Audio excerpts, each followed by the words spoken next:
Can you hear me? Yes. Okay, good morning, I think. In this session, I want to share some ideas that I've had over the past few years and other people with me about the question of whether it makes sense to use JavaScript in the enterprise. And I think many people are obviously exploring this area and asking themselves, what JavaScript can do for us. And let's find out. So when you're born, basically, when you look around in the world, what you see is what you automatically accept. Everything is kind of the default. Everything in the world you look at with surprise and amazement, and you think is interesting and fascinating. And when you're kind of between 15 and 30 or so, anything that's new is revolutionary and interesting and different, and you want to explore it. And when you're kind of in your 40s, you look a bit like this, and you kind of look with suspicion at anything that's new and different. And you tend to fight it, and you want it to be different, and you reject it, and you wish things were the way they were before. And this is kind of the place where I think a lot of people in the Java ecosystem are in, myself included. I've been involved with Java for quite a while, and this whole JavaScript landscape, we can't really call it new anymore. There's a lot of exploration and investigation that has taken place already. But I want to approach it in a new way. I think there will be a lot of information that will be new to you. I'll also be revealing some new frameworks and solutions that have recently been announced that you might find useful in this context. I want to take us from our world that we know with our Java libraries and our whole Java ecosystem and all the frameworks we know and love and all the knowledge we have built up over 20 years. And I want to take us slightly outside of our home. And as we know, as we fear, slightly outside of our home, there's this big, scary chasm, and we're kind of wondering, what is that chasm? What is in there? What is useful there? Can we go there? And so on. So I want to explore the space that we are finding ourselves in now as Java developers, especially, and why that space is there, and whether it is useful to us as Java developers, or whether we should reject it completely.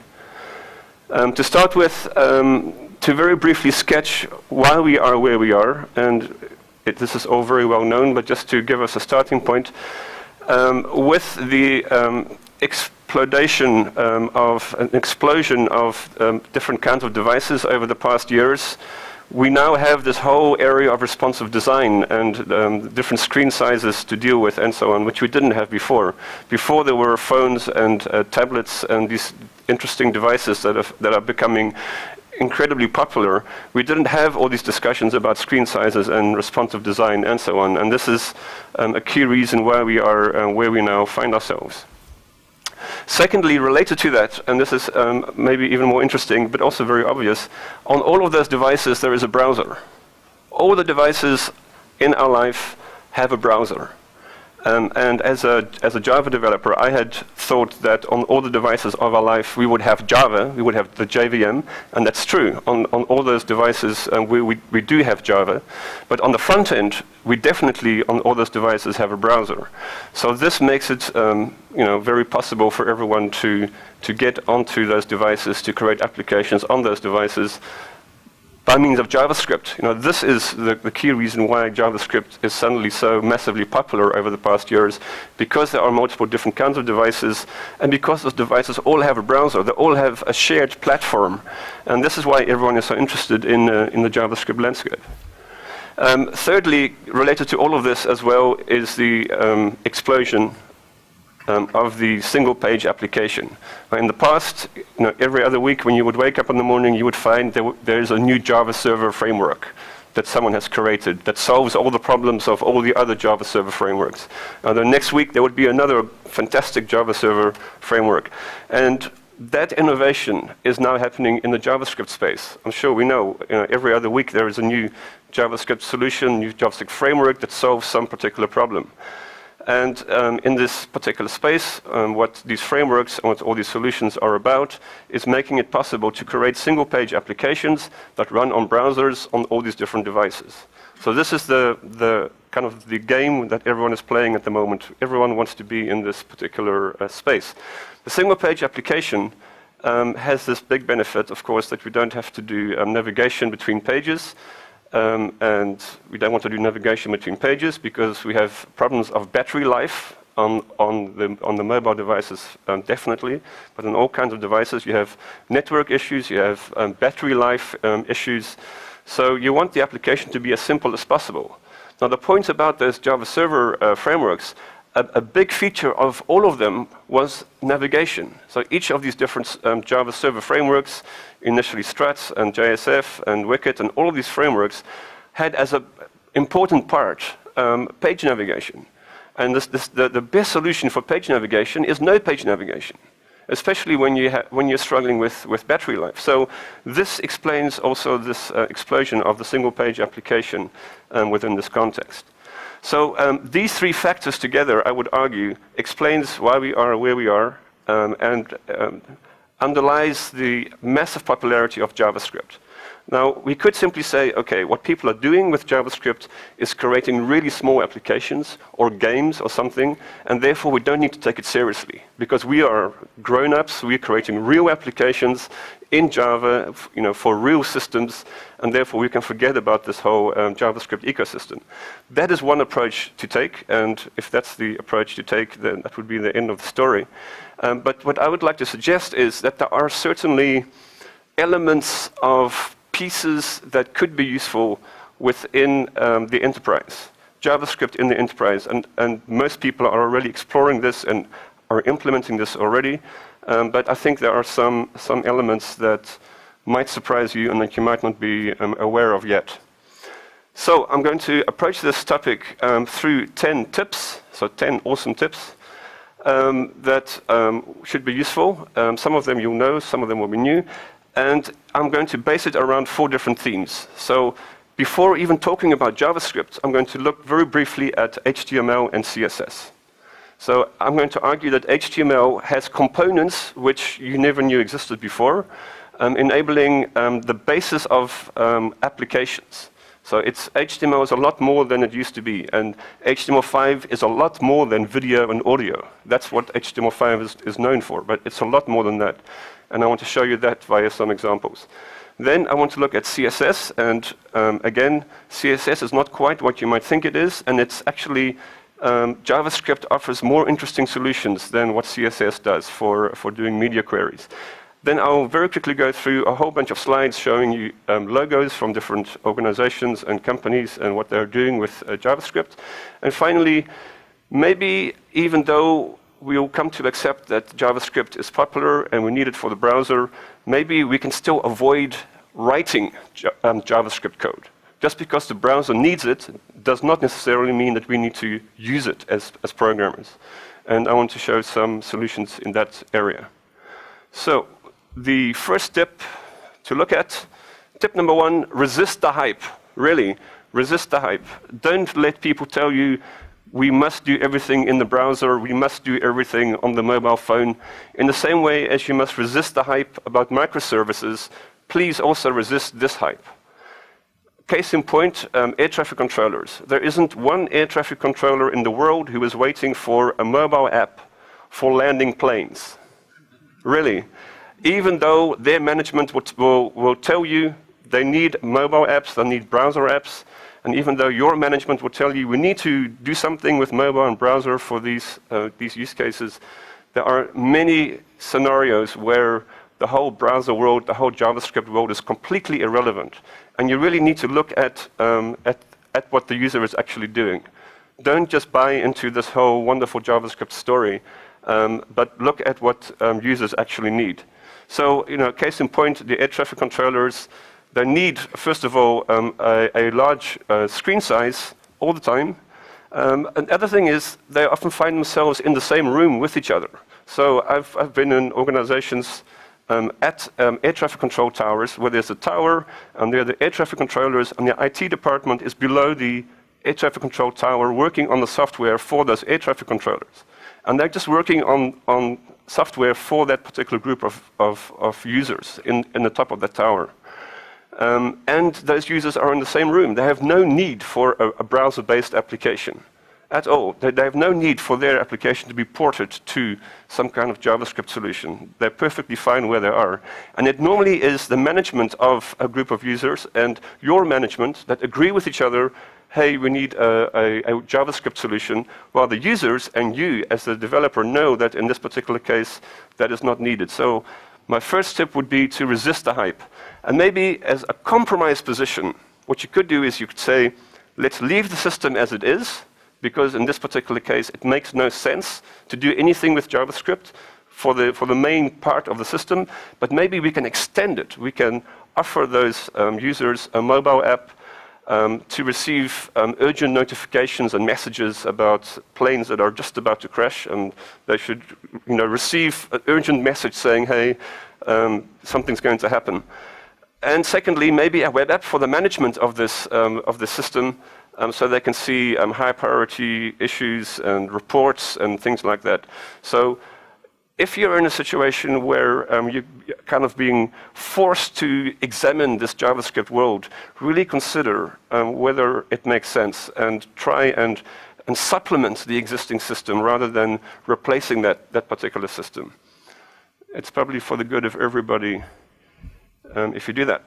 So secondly, my second tip would be to think of HTML5 as an application framework. And I'm going to show you a whole bunch of examples of this. So HTML is much more than what it was originally. HTML originally was all about documents, of course. Scientific documents, and then you had tags like p tags and h1 and so on. And most people know that HTML5 is all about things like video and audio and animation and those kinds of things. But actually, it's more than that. And then you'll say, yes, it's also about article and header and there's semantic markup. But it's more than that as well. There's actually a bunch of additional features that are part of HTML5. Features that deal with completion boxes, with validation, error handling, and those kinds of problems are actually natively part of HTML now.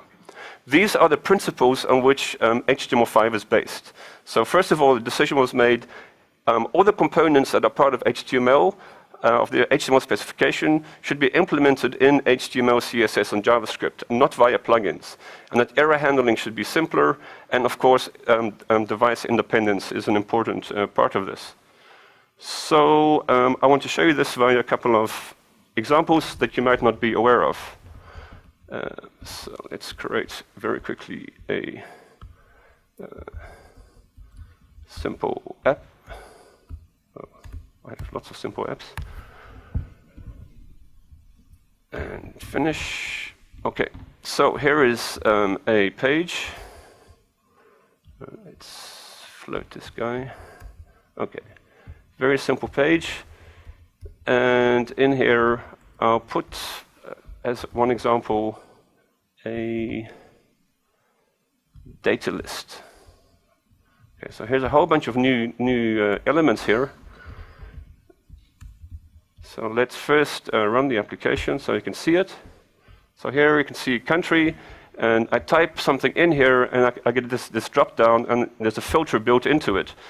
And you can see here are the values. So here are the various options. And how this works is, this is a standard normal input element as you would always have an input element. However, there's a new attribute in the input element called list. And that list attribute links the input element to the data list, because the data list has as its ID country, which is the name of the list attribute. So these two are now linked together. And whatever I put in here, I can then display in my drop-down, in my completion here. And you can see that this filtering happens automatically. So if you've been doing JavaScript development and you've been using jQuery or some other library for this kind of functionality, you don't need it anymore because it's natively part of HTML. This is no library. This is just part of HTML. So another example, if you're doing jQuery, you often have something like a date picker. So let's look at how HTML natively handles dates and calendars and things like that. So you can see here I have 3 input elements, one of type date, one of type time, and one of type week. So the first one of type date has a step of 7. So if I look in here, and now I can step through this, and I can step through this, and if I drop down here, okay, here you can see, here's this calendar, okay? Now, if you're using jQuery, you would use a date picker, but you can see this is just standard part of HTML. And the step was set to 7. So it means I can't click on any other item in the calendar except the 7th, which is the Monday. So you can actually set, not simply display a calendar for a particular date, but even set limitations. And here, so the next one is time. You can see here the minimum is 9 and the maximum is 5 in the afternoon, and there are steps in there again. So this would be nice for some kind of work-related calendar component. And then you would set something here. And you can see here that there are 15-minute increments. So when I now increment this guy, you can see it goes up and down in increments of 15 minutes. And there's also a week, and again, so it's quite detailed. And this is all surprisingly native in HTML. There's nothing you need to do for this. So that's our dates, there's our calendars. What might also be interesting is that there is drag and drop support natively built into HTML. So I can drag this and drop it, and drag it again and drop it. And so also this required. So this is the validation. So what is your favorite movie? And you can see here that there is an attribute here, required. And when I click submit here, I can see here, please fill out this field. So there's a whole bunch of stuff here that that's kind of new. And let's also choose color. And this is just a subset, but just to show you what is all natively supported. So I choose a different color, and there's a date picker, and this is all standard stuff now. So no jQuery needed for any of these things, as you would normally implement them. And then, of course, there's audio and video, and those are quite well known. Here's a range. So this kind of effect, there's nothing, it's all part of the HTML5 specification. So my second tip is, therefore, to look at HTML as an application framework. And what is interesting about this framework is that if I look at the data list again, okay, so here's a data list. I'll make this a little bit smaller so I can put these two next to each other. And I'll make this smartphone portrait. And put this one there. Okay. Something like this. I want to show them next to each other. Oh, wait.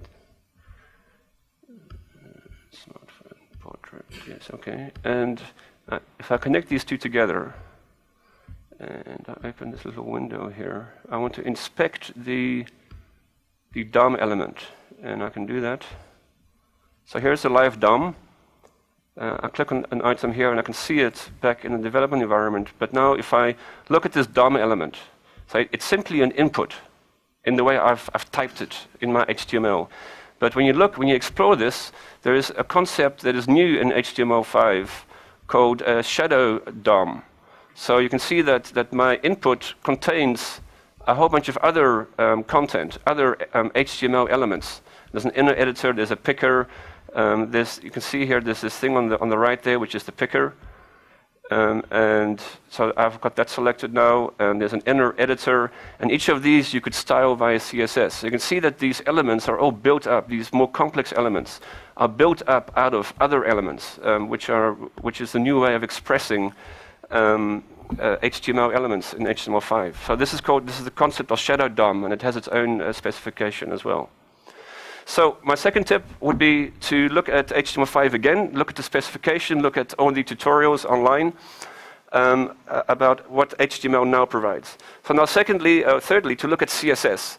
So CSS is, yes? Yes. In the meantime, all of those features have been implemented across all the browsers, all the latest versions of those browsers. Yes, that is clearly a problem with HTML, as it has always been. But in the meantime, since the release of the specification a year or two ago, all the browsers have now implemented this, which is a nice thing about specifications. And if they haven't implemented it, they should, because the specification is there. That's a good thing. So the third thing to look at is CSS. Now, everyone thinks, when they think about CSS in the CSS3 space, you think about media queries. And that makes sense, because you want to do responsive design. So what CSS3, what is special about CSS3, before we even look at media queries, is it comes with a bunch of modules. There isn't one CSS specification anymore. There are 50 CSS specifications. So they've modularized, or they've turned CSS into microservices, maybe. The important one that everyone knows about is media query. So with the useful thing about media query, of course, is that it enables responsive design. So we can say, if the maximum width, if the width of the screen is like this, then show this. What you don't normally realize is, especially when you don't know the JavaScript alternatives, is that CSS does not load and unload content from the DOM. It shows and hides content in the DOM. So imagine that you're creating your application to be shown on a desktop browser and on a mobile device. You would want, when the application is displayed on the mobile device, you would want a large Google map or something not to be downloaded and onto the mobile device, because there is a local Google map on the device. There's a local Google map application that you can link to. So what you would like to happen is that the media query would prevent the downloading of that particular Google map. But instead what it does is, it does download it, but it hides it. So I want to show you this, that this actually happens. And JavaScript has at least 2 solutions for this. So there are 2 JavaScript frameworks you can use instead of CSS to avoid this problem. I'm going to start by just opening another small example. This is an example that is online on GitHub. It's basically kind of an enterprise template. So let me just dock this guy. Okay, so let's run this. And it doesn't look good, I'll tell you that up front, but the point is to show you something interesting. So you can see, you can see here these 2 different logos. So these 2 images. There are 2 images here, and this text using a small resolution, which is because of the resolution change I've had to undergo to show this slides. But these 2 images are interesting, because if I change this to smartphone portrait, you can see that they both disappear. So those logos disappear when I change the resolution of the browser. Now, let's see what actually happens. So again, I'll open this little browser window to show you what happens. So let's connect the 2 together. So I click on this, and I can see here that this is the item that is selected. Okay, this is the item, this is that item. When I click on the Coca-Cola image, it is this. And this text up here, this one is down here. So those are the 3. So now I will change this resolution to smartphone portrait. So I'm making it, let's make it, okay, so smartphone portrait. And what you can see is this bottle is still there while the logo is gone. So I'll make it large again. And you can see here bottle and logo. So, but the bottle has stayed. It stays even when I make the resolution really small. It is still there, even though it's not displayed. So I go to the source here, and what I can see is that this is handled via a media query. So here you can see this is a media query. If there's one particular width of the screen, then show the bottle. If there's a different width, if it's smaller than a certain size, then don't show that image. You can see, though, that whatever we do, it is still loaded. It is still part of the application. It's simply hidden. That's all. The other one is more interesting. So here you can see it's there. And when I make the change, it's simply gone. Okay, so how does that happen? So we'll go to the source here, and how that happens is because we use a JavaScript library, which is called, let's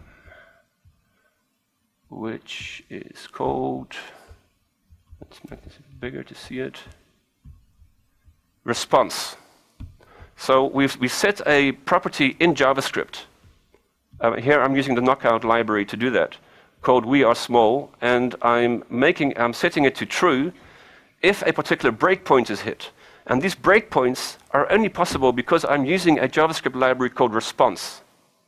So response.js, that's the name of the framework, lets you define breakpoints, as I have done, and then in your JavaScript code you can say, well, set this property to true or false depending on the particular breakpoint that's been hit, and depending on that either show or hide a particular logo. So that's the first solution. So here I'm making use of response.js, but there's a second solution called, which is the same thing, but it's interesting too, called foundation.js. So if you go to foundation.zurb.com, you'll learn about something called foundation interchange.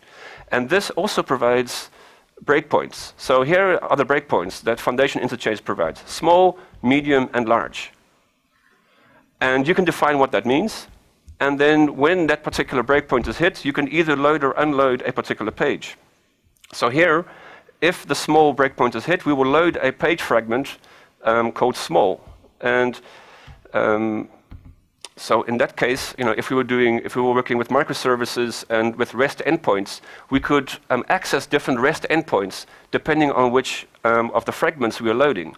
So for small, here we could be making a connection via JavaScript from this page to a REST endpoint that is specific for a mobile device. So we'll be downloading different content to if it was large.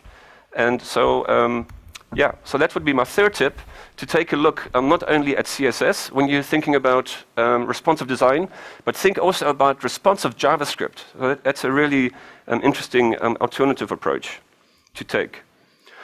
The fourth tip, so after you've looked at HTML5 and what it provides, and after you've evaluated CSS and its media queries and the JavaScript media queries, the next thing you'll obviously be doing is looking at all the JavaScript frameworks that are out there. And the simplest thing to do is to say Angular and to use Angular. Full stack framework provides everything you need. Definitely one way to go. Another way to go is to look at all the different kinds of libraries. Not everyone likes Angular. I've talked to people who are saying, we're not doing Angular anymore, we're now doing React. So React is kind of the new popular thing, especially since Angular announced that Angular 2 would not be backward compatible with Angular 1.3, and then they've come back on that a little bit, but not everyone likes being stuck into one complete application framework. So you could go the Angular route and you'd be completely finished, you have everything you need, or you can assemble your own library-based solution, your own framework based on open source libraries that are out there. So on the lowest, simplest level, we have Prototype, we have Underscore, jQuery, Dojo, and MooTools. These would be the simplest, lowest level JavaScript libraries that exist on top of the JavaScript language, equivalent to a very simple Java framework on top of Java. This would be the starting point with that. So then, at some point after that, you would need to take a look at build tools, so equivalent to what Ant does or a part of what Maven does. You would, first of all, you'd find out about Grunt, and 2 years ago, everyone was talking about Grunt, and now everyone is talking about Gulp. Gulp is the new Grunt, and in case you didn't know it, Brunch is the new Gulp. So if you didn't know it, Brunch is the new Gulp. So really, if you go to Google and you type in these three terms, Grunt, Gulp, and Brunch, you will find many articles comparing these three with each other. And it turns out the answer is it depends which one you choose. It depends on what is important to you. But these are the three build systems in the JavaScript ecosystem. And then at some point, if you're not choosing Angular, you would have a look at the other frameworks out there, and you would look at Backbone, Ember, Knockout, Meteor.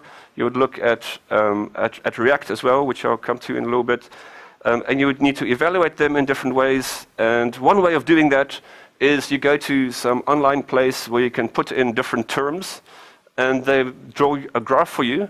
So you can put in Angular, and over here you can see Angular, Backbone, Knockout, Ember, and you can add as many as you want, and then to see what the popularity of those is.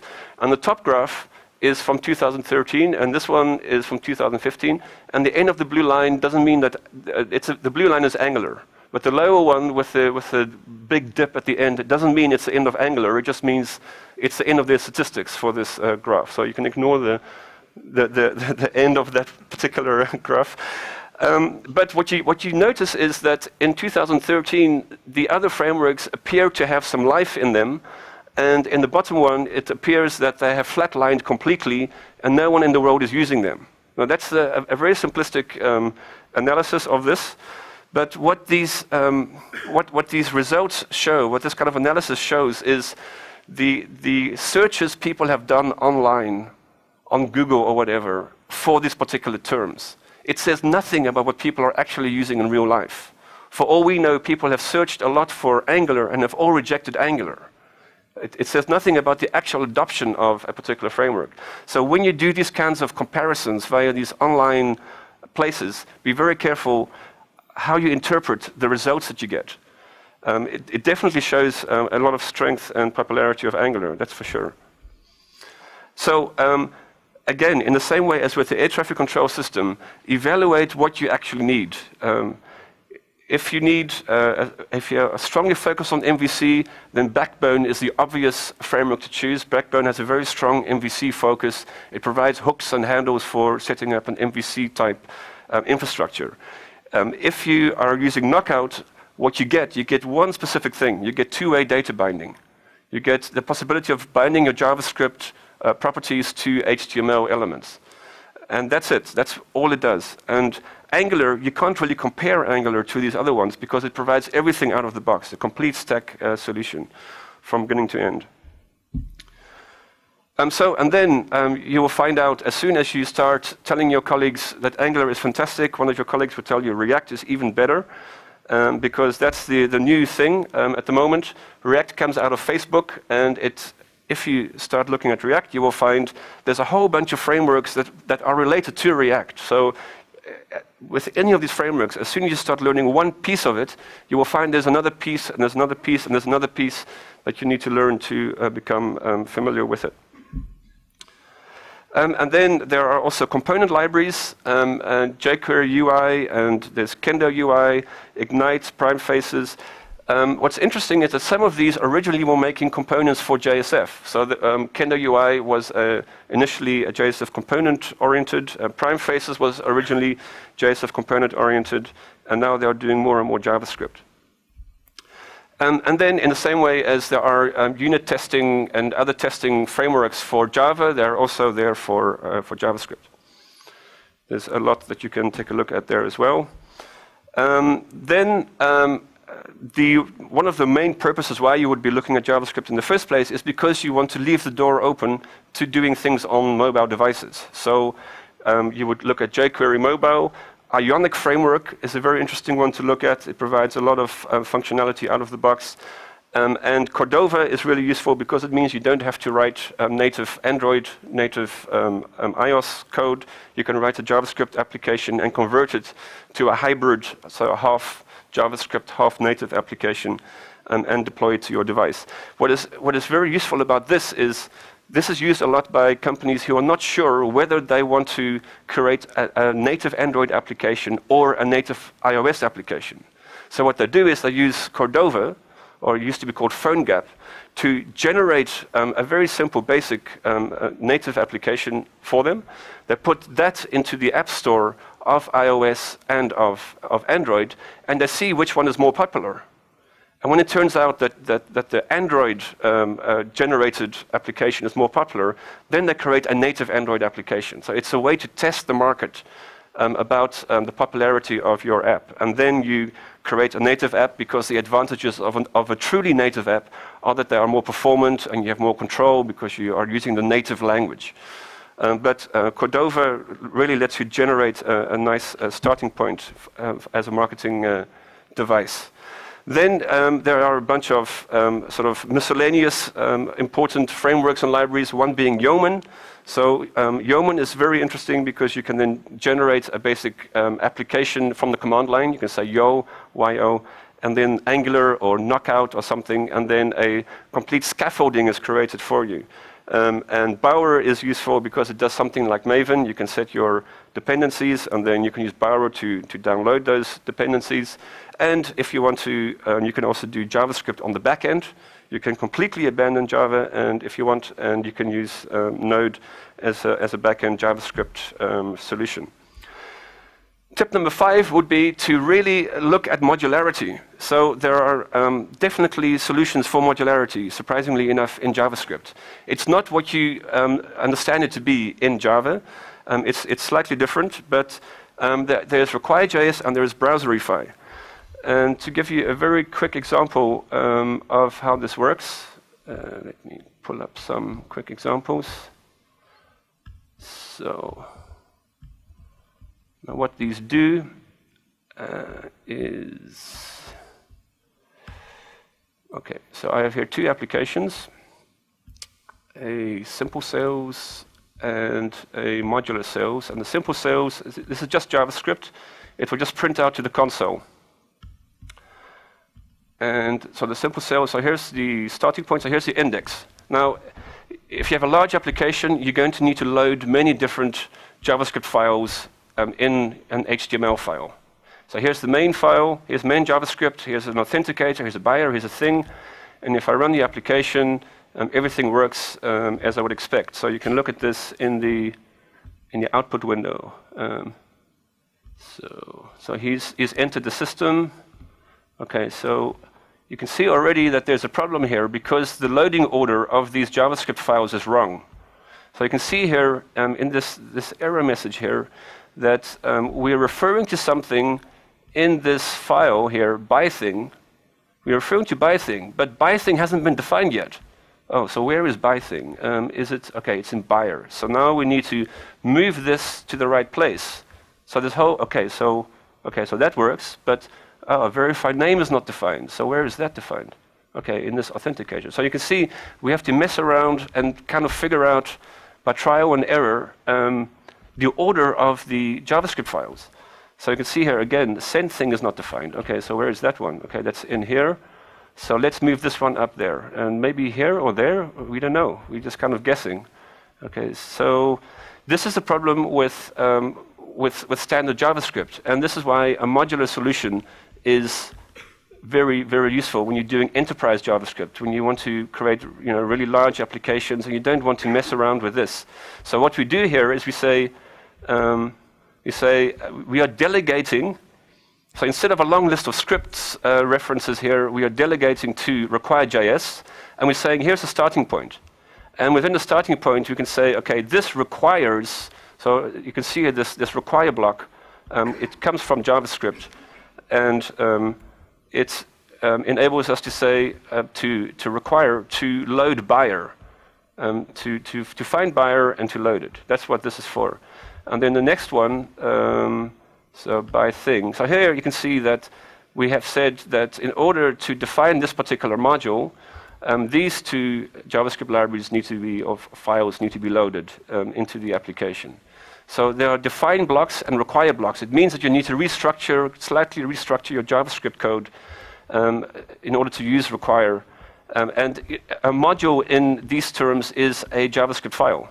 So here's define, and here is require. So this is a starting point. It has a require block. And all the modules within the system, apart from require, have this define starting point, a define function. And then require will do all the work for you and also load the JavaScript files when you need. Because in your large system, maybe not all of the JavaScript files will be needed. In the simple sales example, all the JavaScript files are loaded immediately when the application starts up.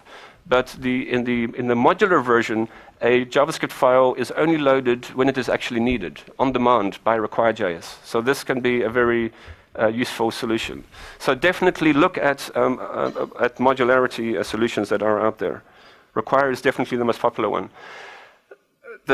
Something else, another tip is you don't have to write in HTML, you don't have to write in CSS, you don't have to write in JavaScript. You can use Emmet. So the first icon here is Emmet, which is a small little language for writing HTML. And you can generate large blocks of HTML from smaller blocks of HTML using Emmet. And most tools in IDE support this natively. Sass and less are preprocessors for CSS, so you don't have to use CSS. You can use these processors that will generate CSS for you from a sub-language that they have created. And CoffeeScript and TypeScript we'll look at a little bit later. CoffeeScript provides a solution with many spaces, and TypeScript provides a type system for JavaScript. But these are pretty well known, I'm sure. Okay, so tip number 7 is don't worry about all of this stuff coming and going. That's just the way it is. If that's a problem for your system, if the fact that these JavaScript frameworks come and go all the time is a problem for you, it might mean that this is not the right place for your system. If your system can't handle having different frameworks being used every year and a half or so, then maybe JavaScript is the wrong place for your particular system. But a large subset of applications, definitely not all of them, but a large subset are fine. I mean, when Angular first announced that Angular 2 would not be backward compatible with Angular 1.3, for the first 2 or 3 days, there was an outcry. People were saying, I will never touch Angular again. I am leaving Angular immediately. And in the second week, there was a lot less concern. People don't care that much because the kinds of applications being created with these frameworks are of such a small to medium size that they would be rewritten anyway by the time Angular 2 comes out. And the other reason is, there's a reason why Angular 2 is not backward compatible, because it is supporting Polymer and web components and new hardware improvements and things like that. So these frameworks keep changing for a reason, because they are bringing new functionality into the community. So don't worry too much about all these things changing all the time. Don't worry about grunt and gulp and brunch and all these different things. Just focus on trying to get a general opinion on some of them. Pick the one that is the most widely used at the moment and try and use that. And just don't be upset if 1 or 2 years from now you have to change everything again. That's just the way it is in this particular ecosystem. It's very different to Java in that sense.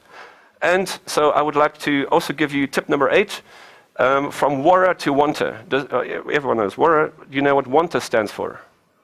You are about to find out. From write once, run anywhere, to write once, never touch again. And this is not necessarily a critique. This is not a problem with JavaScript. But this is just the fact that the ecosystem is very volatile. 2 more tips. Evaluate corporate frameworks. So there are many frameworks out there that organizations have created. So Google, ING, Salesforce, IBM have created their own frameworks on top of these other frameworks. And since last week, Oracle has joined this party. So there is something called now the Oracle JavaScript Extension Toolkit. Oracle now has its own JavaScript solution, and I saw on Twitter that this is final evidence that JavaScript is now legacy code. I don't know about that, but I don't know if that's true.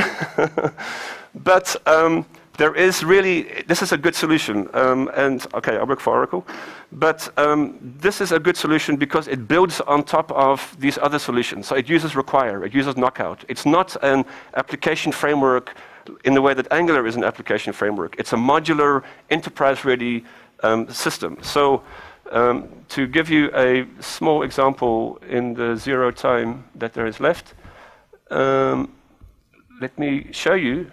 And in fact, I'm doing this in an Angular application. So inside of an Angular application, I'm using one of the components that comes with Oracle Jet. So Oracle Jet is really a bunch of JavaScript components that are accessible. So there's accessibility built in.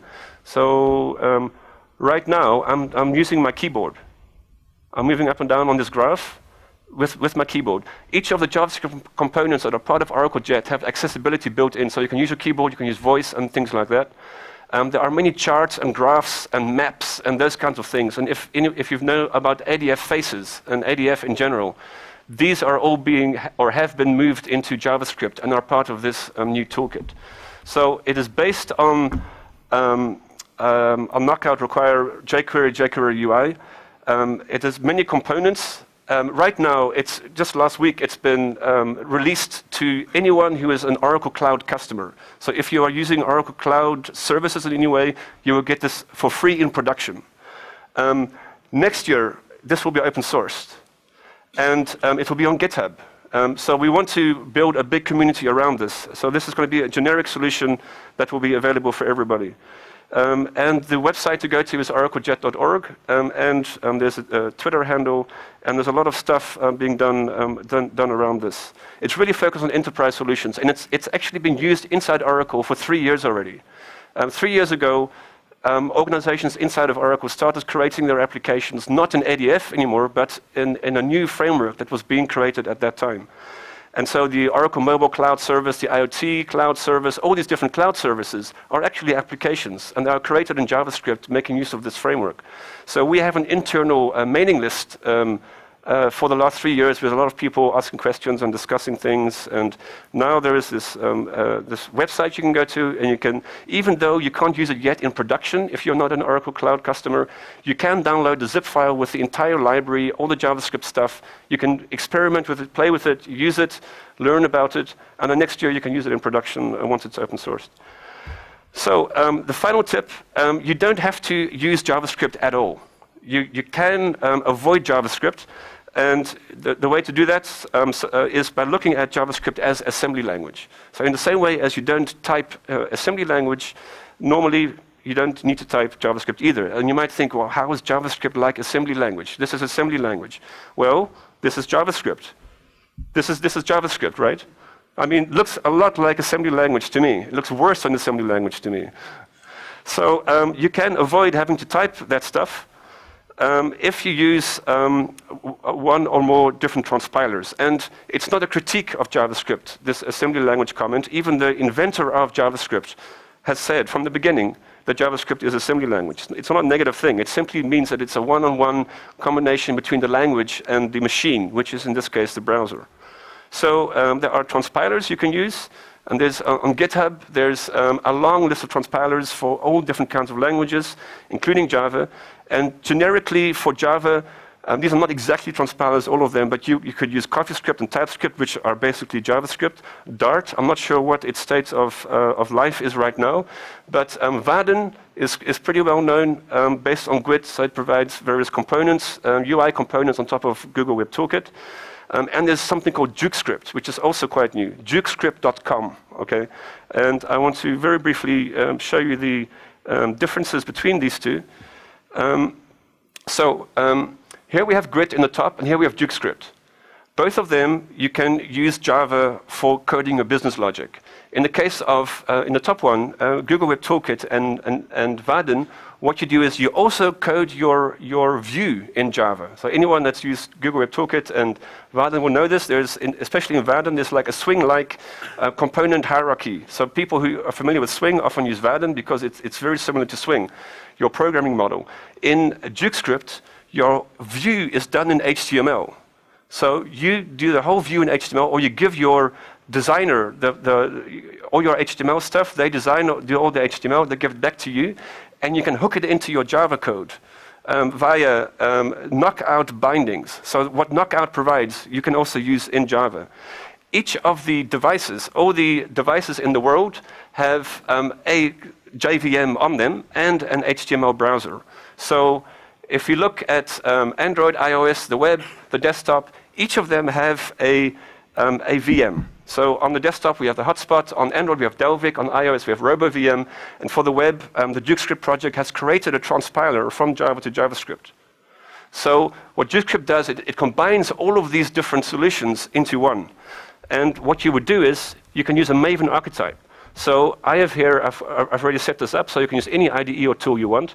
The Maven archetype creates different sub-archetypes And when you compile these, you create an APK file is created via Maven, or a JavaFX web view is created via Maven, or a web view is created. So it's all generated via the DukeScript libraries from the jars in your application. Now, to give you an interesting example, this is the Oracle Jet. This is Oracle Jet combined with DukeScript. So what you're seeing here is a JavaFX web view.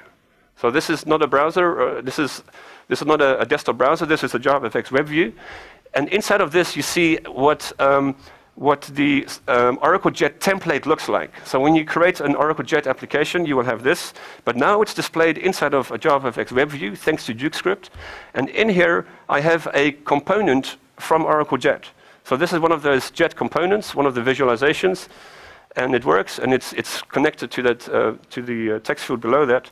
And so what DukeScript gives you is the possibility of creating an application with its business logic in Java. So when I look at the business logic here, here it is.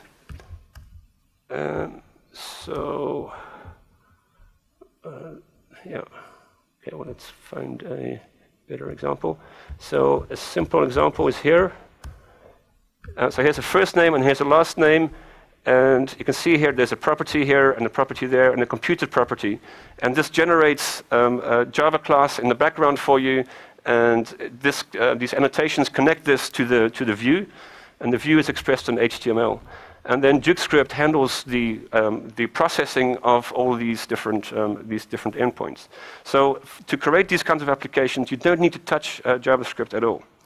My final slide, a summary of the 10 tips. So resist the hype, look at HTML5 again in a new way, compare what CSS provides for responsive design with the JavaScript alternatives. I think they are definitely better, what JavaScript provides. Look at all these different frameworks and libraries. Definitely explore modularity. Look at the different abstractions that are out there. Don't worry that all these things are changing all the time. And one thing that doesn't change very fast is Oracle. So you can use Oracle Jet. It's a nice framework that combines all these open source libraries together. And remember, write once, never touch again is probably the kind of slogan of the JavaScript ecosystem. Thank you very much for attending the session.